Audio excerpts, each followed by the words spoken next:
E o que nos diferencia de todos os outros bichos, né, de todos os outros animais, é que o Homo sapiens é justamente o nosso diferencial que a gente pensa.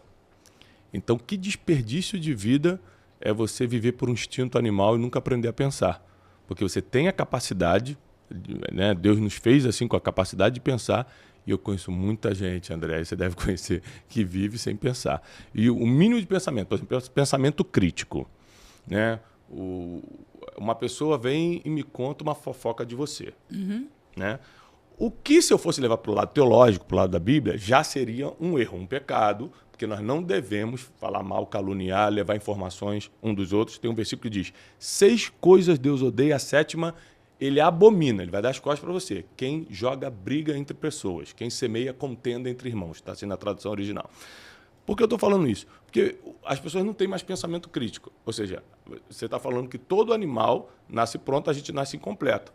E uma das funções dessa tutoria, o pai e a mãe, começando com o pai e a mãe, e depois de pessoas que entram na tua vida, te mentoreando, te ensinando, desde professores da educação básica até outras pessoas que vão entrar na sua vida, é te fazer pensar, aprender a pensar.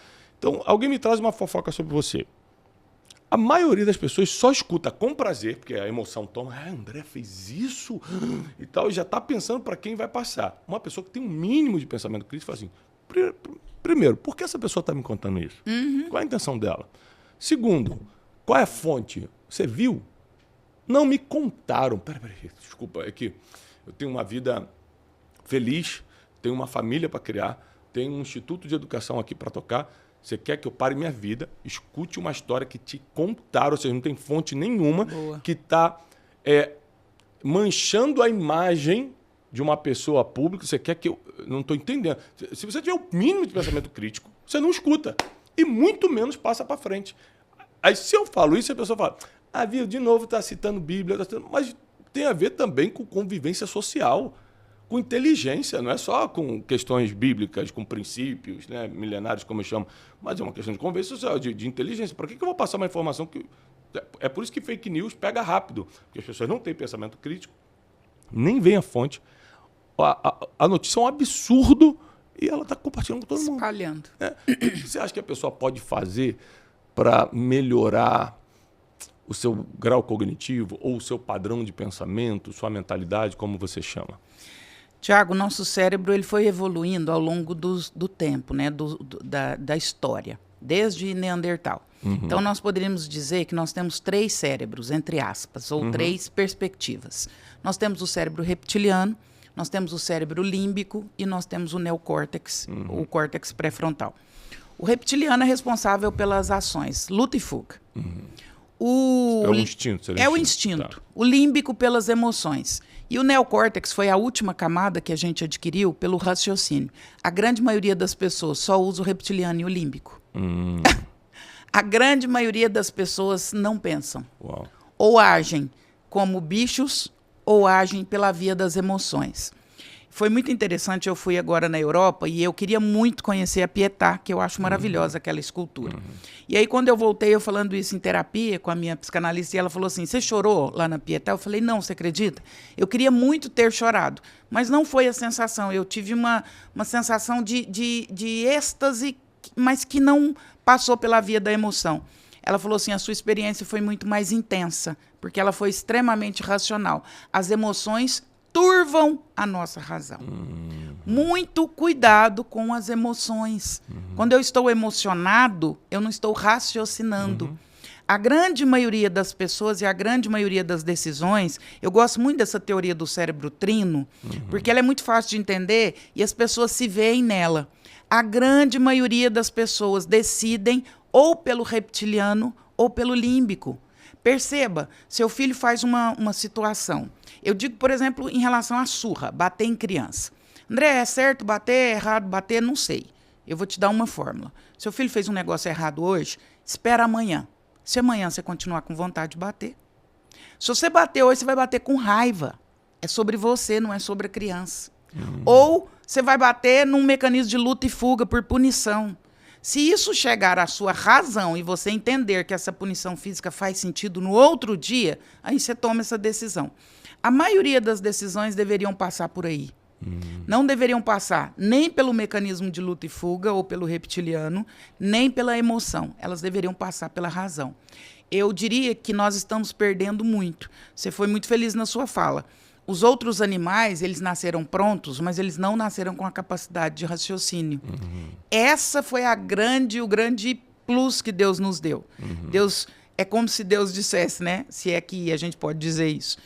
Vocês vão nascer totalmente despreparados, vocês vão demorar um tempo para estarem preparados, mas em compensação eu vou dar para vocês um upgrade que eu não dei para ninguém.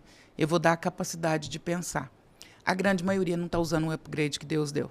A grande maioria está decidindo via emoção ou via luta e fuga.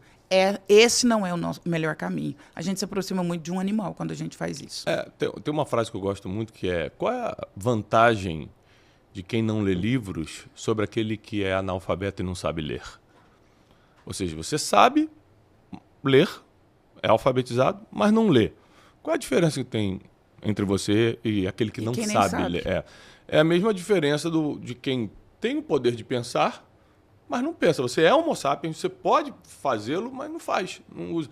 E quando você estava falando, eu estava lembrando de um dos maiores conselhos empresariais que eu recebi na vida. Eu estou muito no meio dos negócios também, né? Não só na parte da espiritualidade, mas muito nos negócios.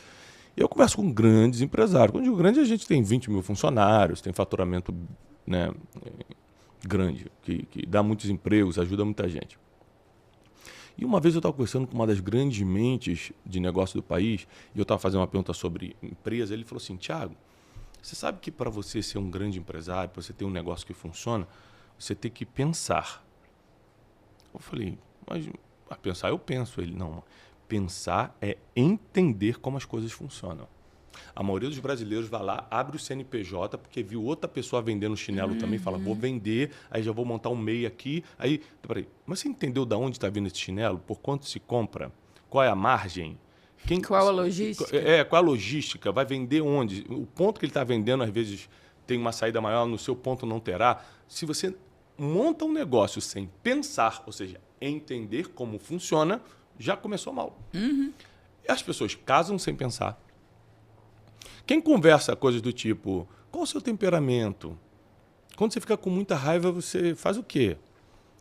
A pessoa, o noivo lá, quase dá na cara da mãe e ela acha: não, mas comigo ele vai ser muito gentil. Exatamente. A pessoa não pensa, não? As pessoas maternizam sem pensar e paternizam sem pensar. Esses dias eu estava num avião, eu vi duas mulheres comentando atrás de mim.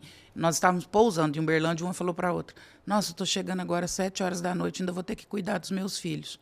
Eu até olhei, ué. Eu pensei: quando você decidiu que você ia ser mãe, você não imaginou que era um sacerdócio? Que é 24 horas envolvido com isso? Você imaginou que tinha um botão de liga e desliga, aí a hora que você quer tirar foto, você liga, quando você está cansado, você desliga? As pessoas decidem sem raciocinar, sem pensar, que foi bem o que você disse. Sem entender como as coisas funcionam. Funciona assim, ser pai, ser mãe. Maternidade. O Winnicott, Donald Winnicott, que é um psicanalista fantástico, que vai falar muito sobre infância, ele fala assim: paternizar e maternizar é dar um passo para trás na sua vida. A barriga cresce para frente e você anda um passo atrás. A sua vida vai parar por alguns bons anos e você precisa estar disposto a isso. Tem mulher dando à luz e daqui 30 dias querendo sair, querendo passear, querendo viajar. Amor, você não pensou nisso quando você foi ser pai e mãe? Ai, filho, dá muito trabalho. Dá! Você não pensou nisso? Você não sabia que dava? Você achou que era um telefone que você compra, liga, desliga, carrega, descarrega? E aí é bem o que você falou. As pessoas tomam decisão sem pensar e sem entender como as coisas funcionam. Toda decisão deveria passar por antes essa reflexão.